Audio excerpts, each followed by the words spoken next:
common thread in all fire fatalities and close calls is the lack of an adequate system of lookouts, communications, escape routes, and safety zones, commonly called LCES.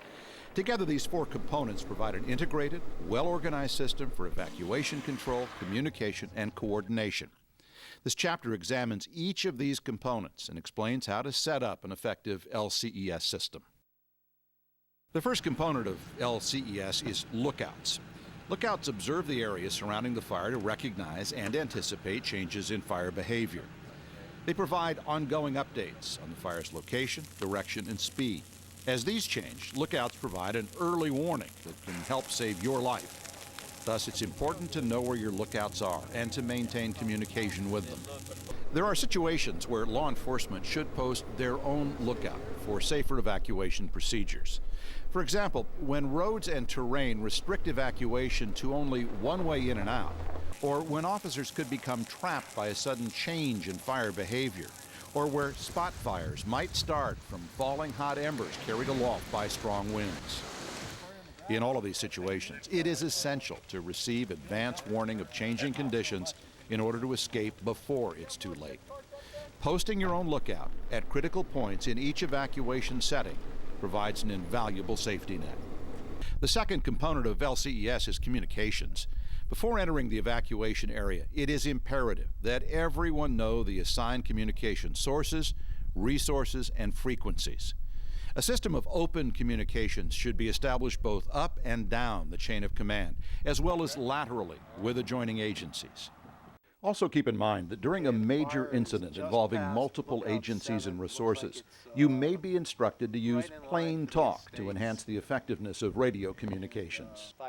Be sure to conduct a thorough test of communications once personnel are in the field.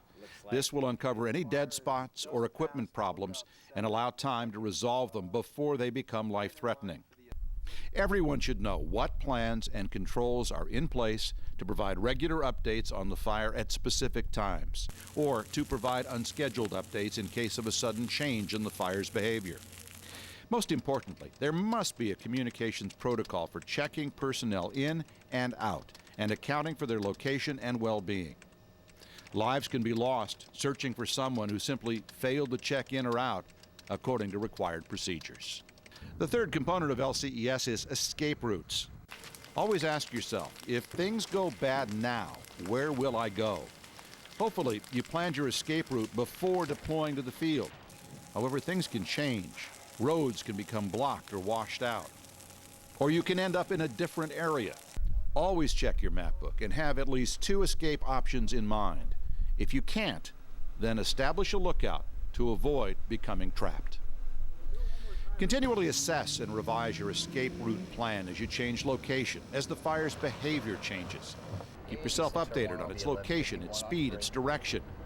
Keep your escape routes clear of stopped or slow vehicles to ensure fast and free movement of emergency vehicles.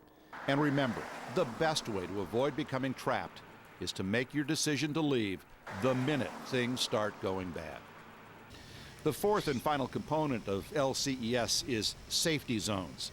These are areas or regions that will reduce the risks of injury or death. Areas that make excellent safety zones include wide open areas with little or no vegetation. Also, structures can serve as a safety zone if they have a surrounding buffer area with little vegetation. So if the fire starts moving your direction, take off. Don't stop until you've reached a safety zone. Be sure to communicate that you are leaving, along with your position and direction.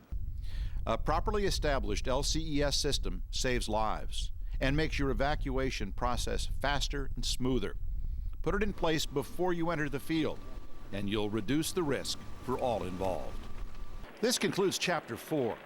Please proceed to Chapter 5, which provides critical information that will enable you to better understand how a wildfire behaves and how to maintain situational awareness for your safety.